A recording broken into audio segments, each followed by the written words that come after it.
Сите примери опишани во ова видео се вистински. Се случуваат во Македонија. На барање на преживеаните имињата се сменети. Од почит кон оние кои не се веќе меѓу живите, се друго е кажано баш онака како што се случило.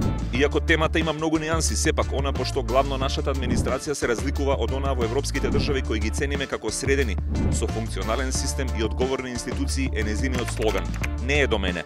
Пример прв, нема учебници во училиште веќе трет месец. Во обид да најдете одговор кај надлежните од класниот раководител, директорот, Министерството за образование, го добивате истиот одговор. Не е до мене. Иако сигурно сите тие земаат плата за да биде до нив и учебната година да почне со комплет учебници. Пример број 2. За неполна година по породилиштата низ земјата умираат над 100 бебиња. Наместо да се истражат детално причините и чија е одговорноста за оваа трагична состојба и веднаш да се реагира од лекарите, директорите на болниците па до оние со политичка одговорност од највисок ранг, го добивате истиот одговор. Не е до мене.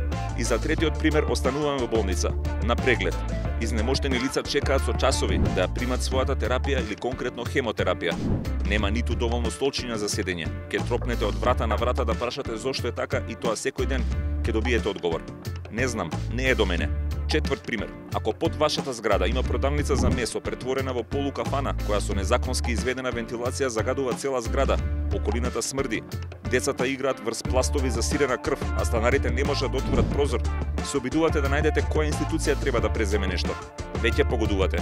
Во Општинскиот инспекторат за животна средина, во Градскиот инспекторат, инспекциски совет, кај државните институции, кај сите што се платени од нас граѓаните да не заштитат од тие што не го загрозуваат правото на чист воздух и чиста животна средина, сите креваат раменици.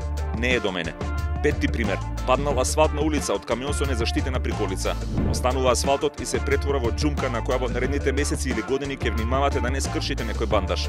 Никој нема да го собере и се прашувате до кого е. Почнувате да се јавувате до надлежните и пак не е до мене. Шести пример.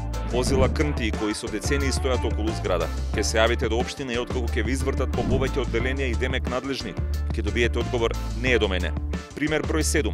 Врева, метеж, лудување со автомобили среде ноќ на улица. Се јавувате во полиција. Ја знаете разврската, нели?